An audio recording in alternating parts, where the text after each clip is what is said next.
안녕하세요. 북악재TV의 임동석입니다. 오늘은 스승의 날입니다. 여기에 대한 단상을 한번 서로 생각해보고 넘어가면 좋겠어요.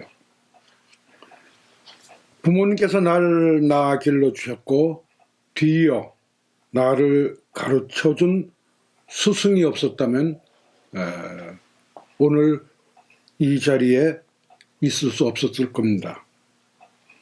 중계는 옛날에 군친사 여천, 진친수 루텐이라 하여 임금, 부모, 스승은 하늘과 같다고 여겼지만 우리도 과거 율곡이 말했다는 군사부 일체라 하여 임금과 부모 그리고 스승을 동체로 여겨 함께 존경의 높은 대상으로 표현하였지만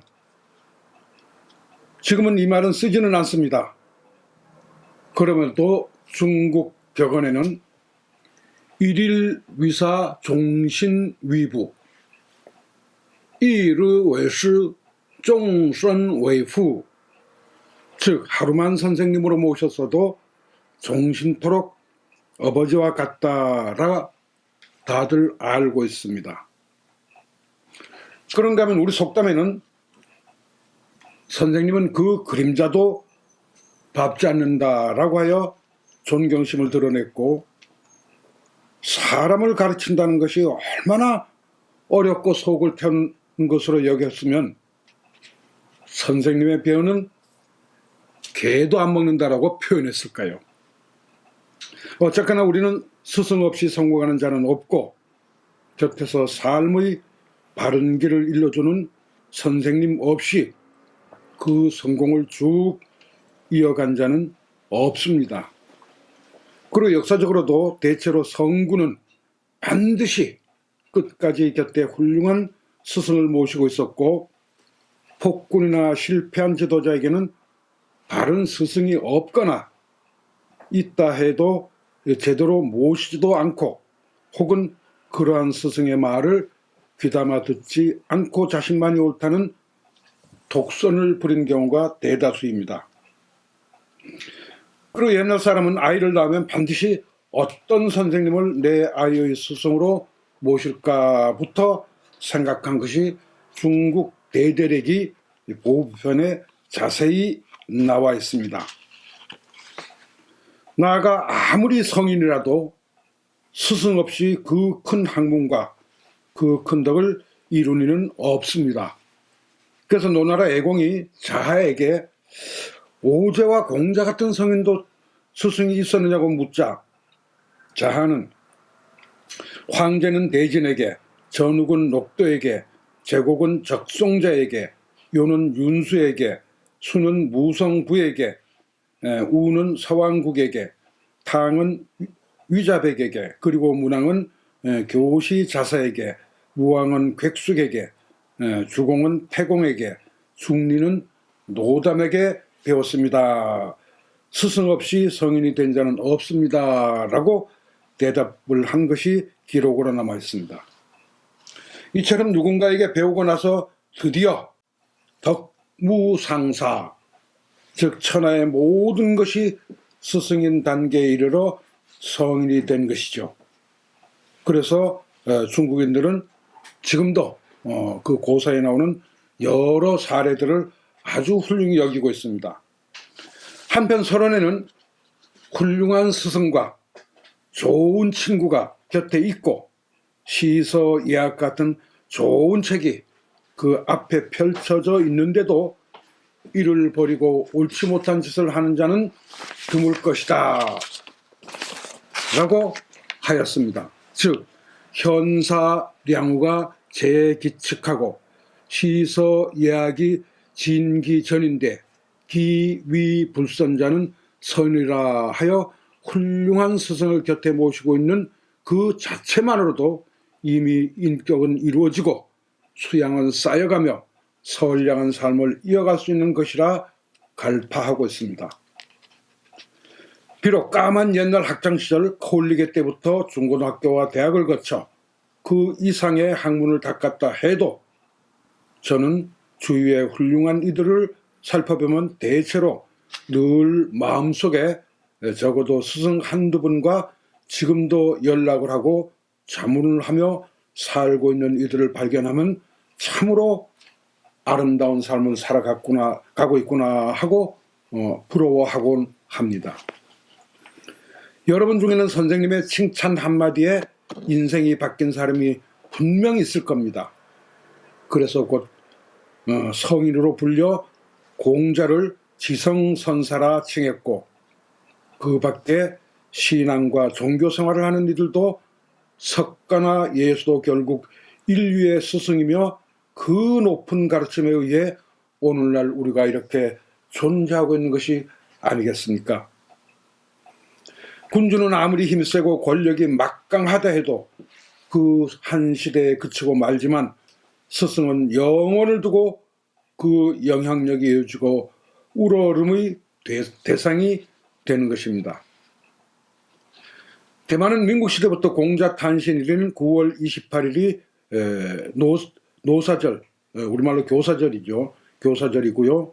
다만 중국은 9월에 신학기가 시작되어 선생님을 존경하는 것부터 배움이 시작되는 것이라 여겨 9월 10일을 교사절로, 그 밖에 미국은 5월 첫 주 화요일, 스페인은 11월 27일, 몽골은 2월 첫 주 일요일 등 세계 모든 나라가 각기 선생님의 날을 정하여 그 뜻을 펴고 있지요. 우리는 5월 15일이 마침 세종대왕 같은 성군의 탄신일과도 겹쳐 스승의 날로 정한 것이 참으로 의미 깊다 하겠습니다. 저도 52년 전 고등학교를 졸업했는데 고교 동기들이 열정적으로 모여서 50주년 행사를 준비했지만 코로나19 때문에 그 어떤 행사도 하지 못하다가 어제 미리 연락이 닿는 스승을 최대한 찾아 6분과 60여 명의 제자들이 모여 은혜의 감사함을 표하는 자리를 마련했습니다. 90노구를 이끌고 지팡이와 휠체어 의자에 나와주신 옛 선생님들을 뵈니 가슴이 뭉클하더군요. 집행부가 그 프로그램을 만들면서 나에게는 한시 한 편이라도 지어 바쳐드려야 한다는 명령이 떨어져서 문제도 없는 제가 끙끙거리며 천학을 드러내는 글을 올려드렸습니다. 자, 보시면은 고등학교 선생님 여러분께 올림해가지고 일일 위사 종신부 성각자자 수이훈 구로양제 일생하니나 천하도리가 제 공문이니이다. 이렇게 올렸습니다. 一日为师终身父，星角孜孜垂遗训，取老养才一生寒，天下桃李在宫门。 7은 절구가 되겠죠. 우는 훈문이 되겠고요. 해석을 해드리면 하루만 선생님으로 모셔도 종신토록 아버지와 같다 하였습니다. 성각이라 여겨 우리에게 자자히 이훈을 내려주셨지요. 우리를 사람되게 기르시느라 고생하시면서 일생 비난하게 사셨지만 그래도 지금 천하의 양제는 모두가 그대 선생님들 문화에서 나왔습니다. 이런 뜻입니다. 거기서 성각이란 말은 거칠지만 앞으로 클만한 인재라는 뜻입니다. 노노옹야편에 자위중궁활 리우지자가 성차각하니 수욕무령이나 산천이 기사절이요라는 구절입니다. 여기는 보면 중궁의 아버지가 별로 뛰어나신 분이 아닙니다.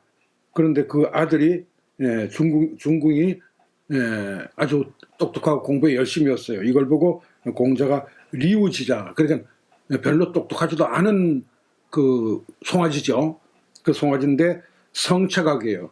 색깔도 아주 빨갛게 이쁘게 다듬어졌고 거기 뿔까지 났어요. 그 아주 훌륭한 그 인물로 커가고 있다는 거죠. 근데 이렇게 되면 주나라는 이제 적색을 중시했기 때문에 성인이가 붉은색이 아닙니까? 그러면 이게 제사용으로 그런 송아지를 제사용으로 쓰지 않는다고 해도 그건 누가 산천 신들이 거부하겠느냐라고 해서 굉장히 높이 여긴 겁니다. 쉽게 하면 나중에 큰 인물을 대신하는 뜻으로도 성각이라는 말은 씁니다. 그러니까 선생님들이 우리를 그렇게 보셨다 이겁니다. 아, 이놈들 아직 어리고 아무것도 모르지만 나중에 큰 인물 되겠네 해서 열심히 하라고 이훈 떳떳한 훈계를 내려주셨습니다. 떳떳하게 살라라는 훈계를 내렸어요. 구로 양제입니다. 근데 우리를 그 양제로 인재로 생각해서 그냥 힘써 기르시느라고 일생 비난하게 사셨어요. 여러분 선생님 하셔서 뭐 큰 부자가 됐다는 사람은 없잖아요. 선생님들은 되게 청렴하고 좀 비난하게 사시고 그러실 수밖에 없는 그런 것 같습니다. 그래서 일생을 비난하게 사셨지만 대신 우리들이 자라서 그래도 이 나라를 이끌어온 인재들이었습니다. 일꾼들이었습니다. 그런 일꾼들이 다 공문, 그대의 문화, 선생님 문화에서 나왔습니다. 근데 여기서 이제 도리를 지칭한 것은 당나라 때 적인걸이라는 사람이 안목에 있어서 자기가 길렀던 제자들을 추천해서 나라에 바쳤는데 그중에 환원이라든지 범수라든지 이런 친구들이 모두 다 훌륭한 명신이 되었어요. 그래서 사람들이 그를 적인걸을 볼 때마다 천하도리가 진제공문이라 이렇게 칭찬을 했습니다. 이건 자치통감에 나오는 말인데요. 이에 유학정림에서도 도리 제공문이요 칭인 제자지다라 목숙 장란가는 봉사 음식지석박이라 해서 간단한 설명했습니다. 그래서 훌륭한 제자를 두고 도리만천하 혹은 도리만당 이렇게 표현합니다. 자, 여러분 오늘 스승의 날 평소 가슴에 두고 살아온 스승님께 전화라도 한 통 올리시면 어떨까요? 나아가 손편지는 최상의 보답일 텐데요. 아니면 그 흔한 핸드폰 문자 한 줄이라도 올리시면 어떨까요? 쑥스럽고 미안해서 못하겠다고요? 내 할 도리를 다 하면 선생님 못지않게 내 자신이 더 행복하지 않아요? 선생님은 그렇게 품이 좁지 않을 것입니다. 천하의 모든 선생님들께 제가 대신 감사드리며 큰 품에 다시 안기고 싶습니다. 여러 선생님들 감사하고 고맙습니다.